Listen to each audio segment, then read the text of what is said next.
Hello.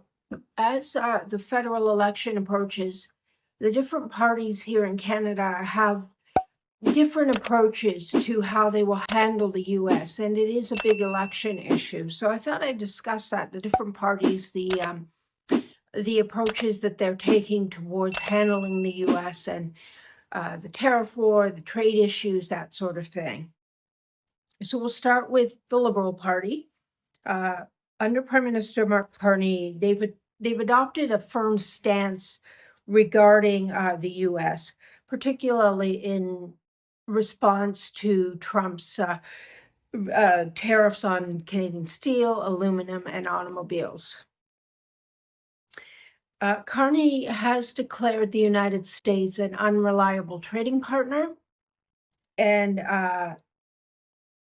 has suggested that close alliance that we've had for many decades is no longer reliable. It's no longer there. Um, they they did have a discussion, which they both talked about as being very productive, but they're clearly taking a strong stance.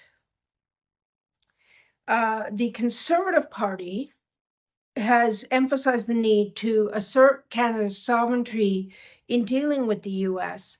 However, Poilievre has advocated a Canada First policy, which kind of brings up memories of the American approach, and he seems to be perceived as being aligned with the United States in their approach and ideology. So this is creating some tensions. The NDP under Jagmeet Singh is focusing on protecting Canadian workers, protecting Canadian industries from these negative U.S. policies. They're talking about the need to advocate for diverse trading partnerships with other nations around the world versus the United States. They also believe it's important to support the strengthening of Canada's roles in international organizations to promote multilateral approaches to global challenges. The Bloc Québécois under Blanchet, their approach is to protect Quebec's unique culture and their interests. They advocate, again, for diversifying Quebec's trade partnerships beyond the United States. The Green Party, led by Jonathan Penneau, has defined the U.S. administration as a significant threat to Canadian sovereignty. And they've unveiled a plan to protect Canadian sovereignty, which includes strengthening diplomatic ties with like-minded countries around the world. The People's Party of Canada, which was founded by Maxime Bernier, promotes a protectionist and non-interventionist policy. So they advocate for reducing Canada's involvement in foreign conflicts and minimizing our presence in international organizations like the UN. While they are critical of foreign aid and multilateral agreements, they do emphasize prioritizing relations with the U.S. administration, suggesting a more pragmatic approach to the Trump administration. Now, this is very divergent from what many of the other parties are suggesting. Then there's a newer party. It was launched in August 2024. It's the Canadian Future Party, or the CFP.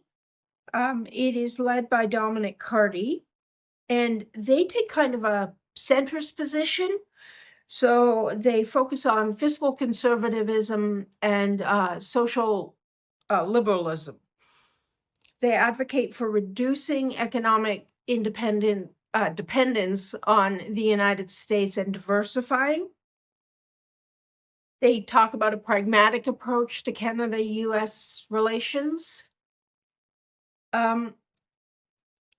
Before I go on, I'm going to remind you, please, if you're enjoying this, hit like, please hit subscribe. It may not be a big deal to you, but it's a huge one to me. And let's talk about one big one, which is the CANZUK initiative. It's supported by members of both the Liberal and Conservative parties. What it proposes is a closer alliance between Canada, Australia, New Zealand, and the United Kingdom. Advocates suggest that such an alliance could serve as a counterbalance to the US influence and provide Canada with alternative trade and security partnerships.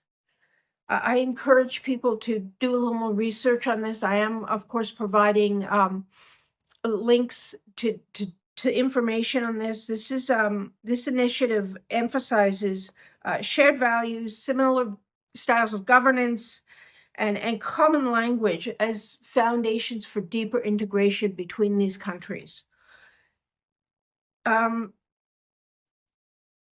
There's clearly a wide range of and a very diverse range of approaches to the Canada-US relations, with the People's Party being very divergent from the others. Poilievre has the added stress that he seems to be approaching the situation very similarly to the US. He seems to mimic their style. Carney is showing a strong leadership in that he is saying, we will work with them, but we will not put up with them. And the NDP is, of course, taking a very protectionist approach. We need to protect our workers. We need to protect our people. So there are some very, very different styles here. Again, I ask you, if you enjoyed this, please hit subscribe and like. Please share with people who might be interested. And with that, I remind you, to be senior is to be proud. Hugs.